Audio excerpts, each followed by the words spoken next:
জয় হিন্দ দোস্ত। তো কি খবৰ তোমালোকৰ? আশা কৰোঁ সকলোৱে ভালে আৰু সকলোৱে ভালে আছে। তো আজি মই মানে কম তোমালোকে যেতিয়া SSC বা পাছ কৰিবা, পাছ কৰি চিআৰপিত যেতিয়া যাবা, তো চিআৰপিত গ'লে ফাৰ্ষ্ট চেলাৰী কিমান পাবা তো জানিবলৈ মন যায় নিশ্চয়। মানে যিটো চাকৰি পাম তাত আমি দৰমহাটো কিমানকৈ পাম তো জানিলে ভাল লাগে, অলপ উৎসুকটো বাঢ়ে আৰু চাকৰিটোৰ প্ৰতি। তো বলক আজি ভিডিঅ'টো আৰম্ভ কৰোঁ।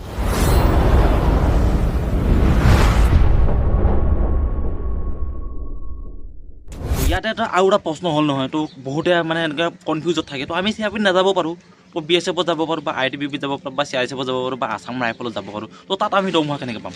তো তাতো যদি জানিবলৈ মন গৈছে তো কমেণ্ট কৰি জনাব কোনটো ফৌজৰ বিষয়ে মানে তাৰ দৰমহাটো জানিবলৈ মন গৈছে। তো মই তাৰ বিষয়ে এটা ভিডিঅ' বনাই দিম। তো কাৰণ এতিয়া মই চিআৰপিত চাকৰি কৰোঁ, তো মই সেইটো কাৰণে চিআৰপিৰ ভিডিঅ' বনাইছোঁ। মানে চিআৰপিত কিমানৰ পৰা চেলাৰী তোমালোকে পাবা প্ৰথম SSCত পাছ কৰি কিনে যেতিয়া জইনিং কৰিবা। তো শুনক, এনেকুৱা নাভাবিব মানে যিটো দৰমহা প্ৰথমতে পাম সেইটোৱে পাই থাকিম, এনেকুৱা নহয়। তো প্ৰত্যেক বছৰে ইয়াৰ দৰমহাটো বাঢ়ি থাকে। কেনেকৈ বাঢ়ি থাকে শুনক। তো ইনক্ৰিমেণ্ট এবাৰ বাঢ়িব বছৰত, আৰু দুইবাৰ দিয়ে বাঢ়িব। এবাৰ জুলাই মাহত বাঢ়িব, এবাৰ ডিচেম্বৰ মাহত বাঢ়িব।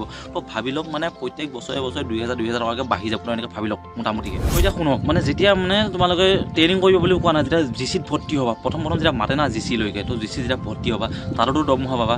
যেতিয়া বুঢ়া আঙুলিত থাম লাগিব, 5টা আঙুলিত থাম লাগিব, তাৰপিছত দৰমহা ষ্টাৰ্ট হৈ যাব। তো দৰমহা ষ্টাৰ্ট হ'ব, তাত কিমানকৈ পাব? তাত কিন্তু তোমালোকে পাবা বেছিক পে'টো পাবা। কাটি কুটি আৰু মোটামুটিকৈ কৰিছোঁ, তো 36 মান থাকিব। তাৰে 3000 কিমান টকা ভাত খোৱা পইচা দিব লাগিব। কাৰণ চিআৰপিতটো মানে যিটো ৰেচন মানিটো দৰমহা দি দিয়ে, আৰু ৰেচন মানিটো দৰমহা পাই কাটি দিব। তো ভাবি লওক আৰু প্ৰথমতে 33,000 মান এনেকৈ টকা পাব। আৰু এটা ইণ্টাৰেষ্টিং কথা শুনক, আমাৰ যেতিয়া এনেকৈ মানে SSC যে মেডিকেল হয় না, তো কি হয় প্ৰথমতে ৰিটেন হ'ল, তাৰপিছত ৰানিং হ'ল, তাৰপিছত মেডিকেল হ'ল। এই মেডিকেল পাছ কৰিলে চাকৰি হৈ যায় ন, তাৰপিছতো কিন্তু যেতিয়া GCত ভৰ্তি হ'ব তাত আকৌ এটা মেডিকেল হয়। আৰু সেইটো মেডিকেল এনেকুৱাকৈ মেডিকেল যেতিয়া ভৰ্তি হওঁতে যিটো মেডিকেল কৰে, তো তেনেকুৱা ধৰণৰ মেডিকেল হয়। আৰু তাতো ৰিজেক্ট হয়, কাৰণ ৰিজেক্ট হৈছে, মোৰ চকুৰ আগত ৰিজেক্ট হৈছে, মই দেখিছোঁ। তো মই সেইটো কাৰণে কৈছোঁ তাতো ৰিজেক্ট হয়। তাত কোনবিলাক ৰিজেক্ট হয় বেছিকৈ? যাৰ চকুৰ প্ৰব্লেম থাকে, তো সেইবিলাক বেছিকৈ ৰিজেক্ট হয়। ইয়াত কেনেকৈ পইচা দি কিনে ডক্টৰক কাগজ দিয়া কেনে পাছ কৰি যাব, কিন্তু তাত নচলিব। তাত ধৰা পৰে, আৰু তাত ধৰা পৰিলে ঘৰলৈ পঠাই দিব। তো এতিয়া আকৌ দৰমহালৈ আহোঁ শুনক।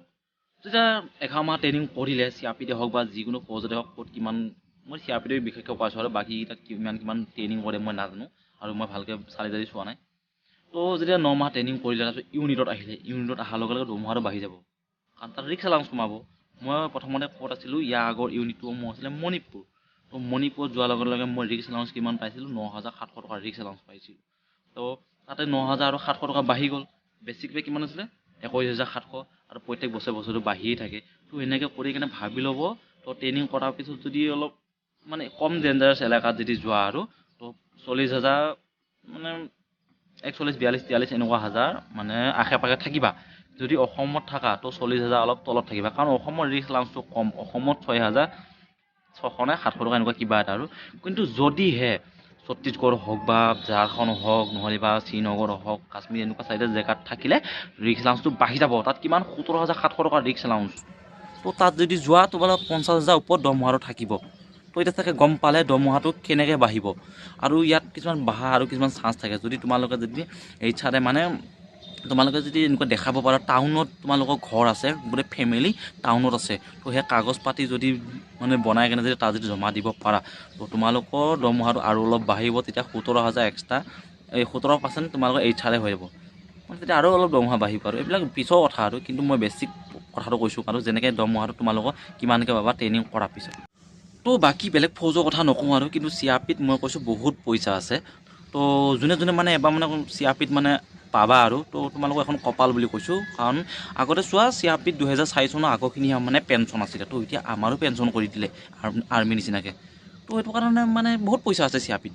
তো ভালকৈ এতিয়া যিখিনি ধৰ ৰিটেন দিলা, তো ৰিটেন যদি ভাল হ'ব, তো ভাল হ'বই। আৰু তোমালোকে কাৰণ ভালকৈ ৰিটেন দিছা, ভাল হ'বই। তো ইয়াৰ পিছত ৰানিঙৰ কাৰণে অলপ ভালকৈ চেষ্টা কৰি থাকা, ৰানিংটো ধুনীয়াকৈ দিয়া। তাৰপিছত মেডিকেলৰ কাৰণে মই ধুনীয়াকৈ ভিডিঅ' কেইটামান বনাই দিম, তোমালোকে চাবা কেনেকৈ মেডিকেলত পাছ কৰিব লাগিব।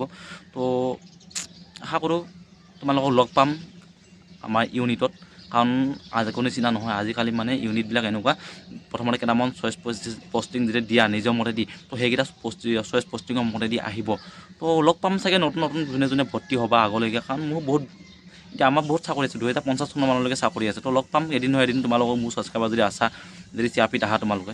তো আজি ভিডিঅ'টো সিমানটা সমাপ্ত কৰোঁ। তো তোমালোকৰ যদি ভিডিঅ'টো ভাল লাগিছে বা যদি কাৰোবাক শ্বেয়াৰ কৰিব মন গৈছে তো শ্বেয়াৰ কৰি দিবা, কাৰণ আমাৰ ছাবস্ক্ৰাইবাৰ বহুত কমি আছে, অলপ বাঢ়িব, কাৰণ মই ভিডিঅ' নবনাওঁ তেনেকৈ ইমান, কাৰণ টাইমেই নাপাওঁ ইমান বনাবৰ কাৰণে। তথাপিতো মানে অলপ কেইটামান কমেণ্ট পাওঁ আৰু কোনোবাই মানে কয় দাদা BSFত চেলাৰী কিমান, ITBPত কিমান, CRSFত কিমান, এনেকৈ কমেণ্ট কৰি সোধে। মই সেইটো কাৰণে ভাবিলোঁ এটা সৰুকৈ ভিডিঅ' এটা বনাই দিওঁ, তো সেইটো কাৰণে ভিডিঅ'টো বনালোঁ। তো ৰাখিছোঁ আজি ভিডিঅ'টো ইমানতে।